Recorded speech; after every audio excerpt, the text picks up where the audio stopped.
میں اس بات کا قائل ہوں کہ ہمیں بحالی کی ضرورت ہے، ہمیں خدا کے روح کی عظیم تحریک کی ضرورت ہے، ہمیں کثرت سے خدا کے روح کی ضرورت ہے۔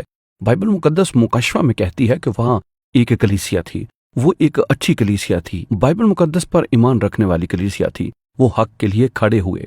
یہ افسس کی کلیسیا تھی، اور حتیٰ کہ اس کلیسیا نے بہت مصیبتیں اٹھائیں، لیکن یہ کلیسیا اپنی پہلی سی محبت چھوڑ چکی تھی، اور خدا نے کہا مگر مجھ کو تجھ سے یہ شکایت ہے کہ تو نے اپنی پہلی سی محبت چھوڑ دی۔ اور میں سمجھتا ہوں کہ خاص طور پر مغربی دنیا میں ہم اپنی پہلی سی محبت چھوڑ چکے ہیں۔ ہم جن کے پاس تاریخی مسیحت تھی، جن کے پاس خدا کے روح کی عظیم تحریکیں تھیں، جن کے پاس اصلاح تھی، جن میں پوری ثقافت بدل دینے کی طاقت تھی، ہم اسے کھو چکے ہیں۔ میں سائبیریا میں ایک جگہ نورسلک میں تھا، اور یہ ایک حیرت انگیز جگہ تھی جہاں ہم نے خدا کو قادر طریقے سے متحرک ہوتے دیکھا۔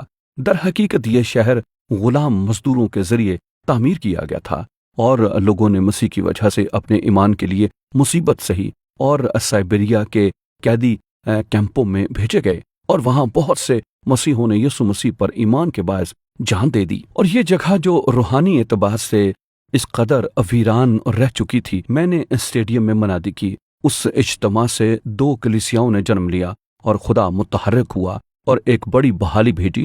لیکن جب اجتماع ختم ہوا، ہم ایک ہوٹل میں فتح کا جشن منا رہے تھے، اور ایک جوڑا اندر آیا، اور وہ آدمی مغربی یورپ سے تھا، اور وہ عورت جو اس کی ترجمان تھی ایک رشین خاتون تھی۔ وہ اندر آئے اور بیٹھ کے ہم ان کے ساتھ انجیل کو بانٹنے لگے اور بات چیت شروع کی۔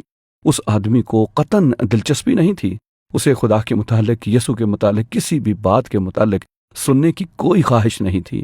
لیکن وہ نوجوان عورت جس کی پرورش روس میں ہوئی تھی، جسے اس کی ساری عمر یہ سکھایا گیا تھا کہ کوئی خدا نہیں ہے، جس کی پرورش اس شہر میں ہوئی تھی جہاں مسیحوں کی ایذا رسانی ہوتی تھی، اس نے کہا مجھے ساری زندگی یہی سکھایا گیا ہے کہ کوئی خدا نہیں ہے، لیکن میں جاننا چاہتی ہوں کہ کیا کوئی خدا ہے؟ کیا آپ مجھے مزید بتا سکتے ہیں؟ اور وہ اس قدر بھوکی تھی، اور میں نے اپنے آپ میں سوچا یہ کیسے ہو سکتا ہے؟ یہ کیسے ہو سکتا ہے؟ یہ کیسے ہو سکتا ہے؟